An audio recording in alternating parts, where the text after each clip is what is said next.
আসসালামু আলাইকুম সুপ্রিয় দর্শক মণ্ডলী। 2006 সালের 28 অক্টোবর চার দলীয় ঐক্য জোটের সরকার সমাপনী একটি সমাবেশ ছিল রাজধানী ঢাকাতে।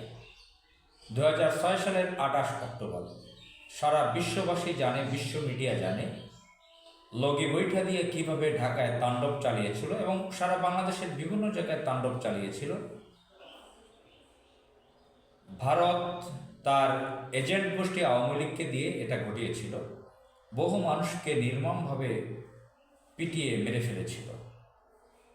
সেই সেই ট্র্যাজেডি সারা বিশ্বের লক্ষ লক্ষ কোটি কোটি মানুষকে কাঁদিয়েছে, শিশু, নারী, বৃদ্ধ, যাদের মধ্যে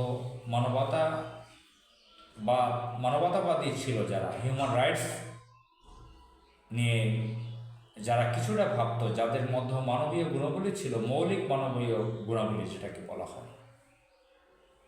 সারা বিশ্ব মিডিয়া জানতো কিভাবে লগি বৈঠা দিয়ে মানুষকে মেরে ফেলা হয়েছে। 2006 সালের 28 অক্টোবর। এর আগেই শেখ হাসিনা ঘোষণা দিয়েছিল রাজধানী ঢাকাতে আওয়ামী লীগ সন্ত্রাসীদেরকে লগি বৈঠা দিয়ে এসে হামলা চালাবার জন্য। তো 2006 সালের 28 অক্টোবর ছিল 5 বছরের শেষ দিন। সরকার সমাপনী একটি সমাবেশ হওয়ার কথা ছিল বিএনপির এবং জামাতের। ছোট ছোট দল আছে আরও দুটো, তাদেরও তাদের সঙ্গে থাকার কথা।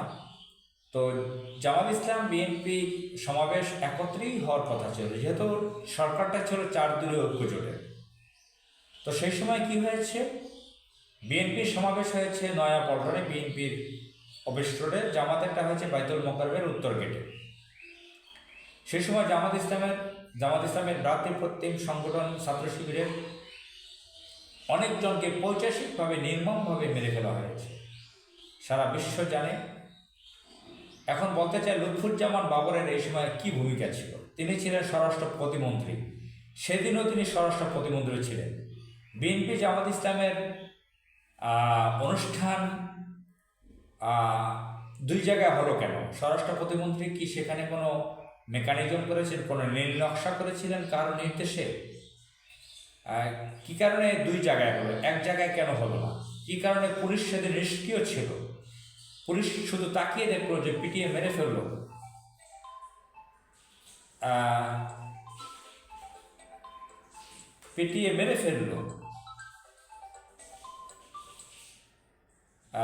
এটা কেন তাদেরকে নিষ্ক্রিয় কারা রেখেছিল পুলিশকে?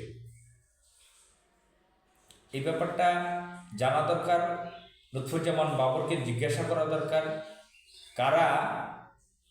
কার নির্দেশে কিভাবে পুলিশ নিষ্ক্রিয় ছিল।